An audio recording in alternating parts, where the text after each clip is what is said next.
It is time to welcome our fourth coach to the stage. The longest tenured head coach, I think, right now at Clarion. I am getting a sour look from Jennifer Herron. It's a good thing that her microphone was not on for whatever she just said to me.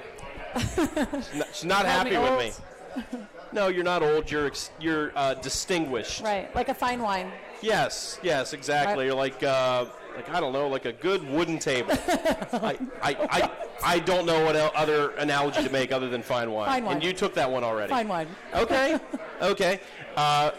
Coach, back to the NCAA tournament last year after a couple years off. You've been 9 times in your previous 12 years.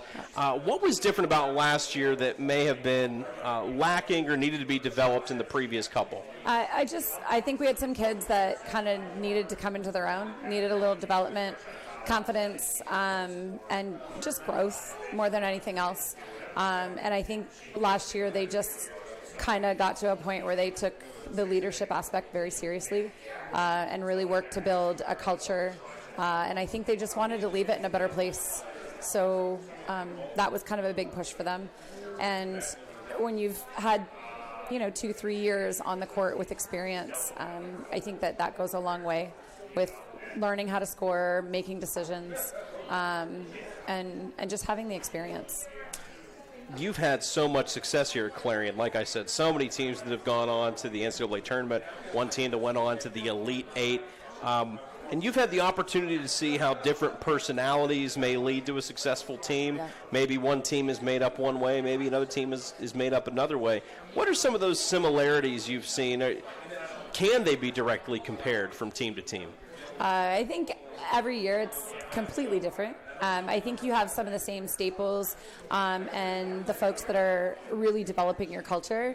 But I think that's been a major focus the last couple years, and I think even more so this year than last year. We're really young right now. We have 16 girls out of 21 that are either freshmen or sophomores. So I think really pushing towards developing the culture, and we've talked a lot about respecting the jersey, respecting the person that came before you, that wore that jersey, and again, just leaving the program in a better place than you found it. So that's been a big concentration during the preseason this year. It's like when you go camping, like take only pictures, leave only footprints, all that kind of stuff. Exactly, yeah. Leave the campsite nicer than when you found it. Yeah, pretty cliche. It is. It's super cliche, and I make fun, but I think that's true. There's an institutional memory, right, where you're a program that is used to a lot of success in the recent past, and so there's a little more pressure, I think, on an athlete when they come in, where they say, well, look, it's not like our successes were 50 years ago, where there's not really, if we succeed, it's like a treat. Right. If we succeed, we've met expectations in a lot of ways. Am I right? It is. We try not to maybe say it that way to our especially to our very young athletes. Am I allowed to say it that way? You can say it however you want. We just want them to understand that the kids that came before them worked really hard in the classroom. They worked really hard on the court, and there was an expectation there. There was an accountability there, not only from the coaching staff and the university, but with each other. And in our best years, they've been extremely protective of each other. They've been in it together. They've bonded really well, and they've taken those relationships beyond Clarion University. And, this past weekend we had an alumni event. And you took my next question. I'm sorry. It's okay. Go ahead. Yeah. I'm fine. But it was just really cool to see the girls come back and for our younger athletes to play against them and compete against the ones that paved the way. So it was pretty cool just even watching them interact at our luncheon after and having them have those conversations. I think it was just huge in our development, especially being such a young team. Yeah, I think that is such a cool thing that you do, and a couple of our teams do that. They'll have alumni games or alumni weekends. Yeah. I mean, you're in the position where a lot of your alum are still fairly young enough that they can get out there on the floor. Yeah. They probably can put up a good competition. How did the alumni do? against your current crop? Extremely well. So a little different format. Last year we actually played a tournament, but and there was some older folks that came in and they gave it everything they had, but our girls kind of took control of that. This year, with 4 recent graduates from an NCAA tournament team, it was very competitive. They were able to kind of run the middle down our throat. We had an all-conference setter, all-conference middle that came back. And all region. Yeah, all region middle. I would be remiss if I did not give a little more You're correct. credit to Work Study Olson. Work Study Olson. And, we had an honorable mention, All-American libero on the court.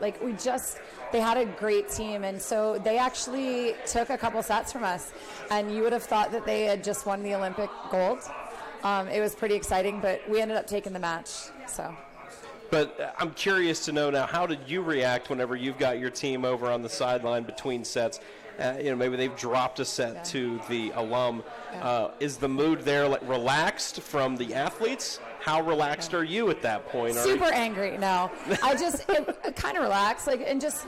Well, you're trying to have fun. You are trying to have fun, and it's kind of a little bit of, oh my gosh, they're doing some of the things that we taught them, and they still do them, and it's ingrained into them. And being able to actually just point over there and say, look, this took 4 years for some of these kids, and just be patient with your process. And we talked about how our ball control needed to be better so we could, be able to move the ball through the middle a little bit more and speed up our offense. So I think, if nothing else, it was a great teaching tool. And I think it's got to be gratifying for you as a coach. You talked about the bonds that those athletes made that have gone beyond Clarion University. Not just that, but then to also see them still doing the things you told them to do 5 years ago. Right. That's got to make you feel a little good as a coach, right? It does. It was pretty cool to watch, and even just to see, I think we had more alumni parents than current parents there at the event, so they get pretty excited about seeing their daughters still be able to compete and being able to kind of just interact and give back to the program just by mentorship. So it was pretty cool. Well, it's a good thing that you've got a little bit of mentorship there because, like you said, 16 players that are freshmen or sophomores. Yeah. It's a young team. It's going to be a different makeup this year. Yeah. What have you seen? You only had, a week of actual camp with them. What have you seen them do this summer so far? So I think it's exciting. I think, if I'm being 100% honest, I'm in my 13th year, and this is probably the most depth we've ever had. A lot of athleticism. It's just a matter of consistency at this point and getting them to really buy into some of the things that we're asking them to do in such a short period of time. We have a 4-team scrimmage this weekend, or we're going to be competing against 4 teams. I think it'll be a really great test to see how we fare against some PSAC competition, some regional competition, and just to see if we've really picked up on getting better. I think we get better every day, and so much of it is just the opportunity to compete every day in the gym. So I know you've got a lot of competition going on in your gym right now. But there are 2 players that are back from last year's team that were huge keys to your success. There's a lot of players back that were keys to your success from last year, but I'm thinking of Julia Holden and Chrissy Cotton, 2 players from the Cleveland area. Coincidentally enough, you guys beat up Cleveland. Go ahead, Ohio. But they've meant a lot to your program and how they've developed. I know both of them coming off.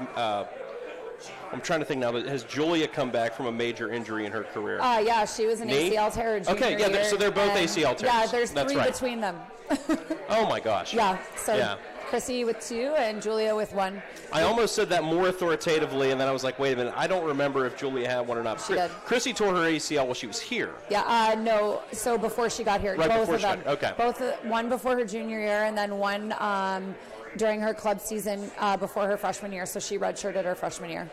Okay. But they've been able to take their development in this program, and they did some pretty amazing things last year. Julia, one of the better offensive seasons in the PSAC last year. Chrissy, one of the better defensive seasons in program history last year. What does it mean to have a dynamic of those 2 that have had success, and they're both very driven athletes? Yes. 2 probably of the hardest working athletes I've ever coached. And, the biggest thing now is their leadership has been phenomenal through the preseason, and they've got some, really great ideas with respect to just development of the team. And now it's getting them in the gym and just getting better every day. And one of the biggest things with Julia is we know she's got a huge arm, and we know she can score points. And now it's just the consistency. She hit over 200 as an outside last year, and now we're trying to push her to that 250 realm. And just understanding situations and hopefully alleviating some of the pressure she had on her by surrounding her with other kids that can score for us. Yeah, that's true. She was carrying a lot of the offensive load at times last year, but you've definitely got a mix of newcomers and some other younger players that are planning on stepping up this year, have been trying to step up this year. Talk a little bit about who you've got coming back. Oh, my goodness. Who's coming in? Coming in. So we have 7 girls coming in, and, my assistant John and I we've had these daily conversations about just how the race is so tight in each position. And so, we're really hoping that through these scrimmages this weekend, we can start to really develop a starting lineup. We've got some pretty good ideas, but we've got some freshmen right now that are really making some great moves, really nice, dynamic athletes. And then we've got a couple that are really presenting themselves as strong ball control athletes. So getting us in systems so that we can take swings obviously is paramount. And, we're talking a lot about first ball kill opportunities. So we have 2 freshmen in particular that have really kind of elevated the ball control in our gym. Actually 3 that have elevated the ball control in our gym too. So not only do you have the challenge of having just 1 week of true camp before your season starts, but you open the season with the Tony Banner tournament. Yep. So you've got 3 days of volleyball, 4 matches in those 3 days. This is a long-standing tradition at Clarion, this Tony Banner tournament. I know it means a lot to you and your program and the community in general, but it's an opportunity for our fans to come out early in the season and watch your team. Like I said, you probably wish you had a little bit more time to work with them before they had they could watch but we're them. all in the same boat, you know what I mean, as teams. So, but this is going to be an exciting opportunity for your team to open the season at home and really get things going on familiar territory. It is, and I'm excited. They're excited to play. I think they're just more excited to play against somebody other than themselves at this point. They're competing hard, but I think that really we want this big test. We want to see. We kind of have an idea of where our holes are, but we want to really see about the things that we need to develop a little bit more. And we know that we're going to have some inconsistencies and some ebbs and flows with being so young. But I think there's a lot of excitement behind opening at home and playing great competition at home. We've structured the tournament so that we're going to find out really early on if we're going to be a competitive program this year. And you have to, because the PSAC schedule is so difficult. It's, you look at how they've realigned the pods this year, and on one hand you say, well, this good team's out, and then you look and go, yeah, but that team's in and this team's in. And the conference itself, it's sort of like we were talking about with Eric with cross country. If you're one of the top teams in the PSAC, you're probably one of the top teams in the region as well, and you're filling out that regional poll.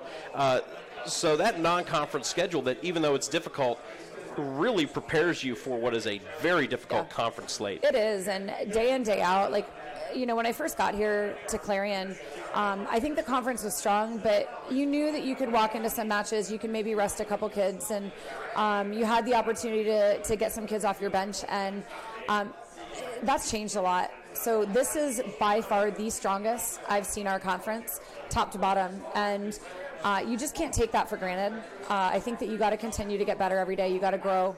As people and as players and as athletes, and you've got to be ready to challenge yourselves. You just got to be prepared mentally, emotionally, physically for the grueling schedule that we do have.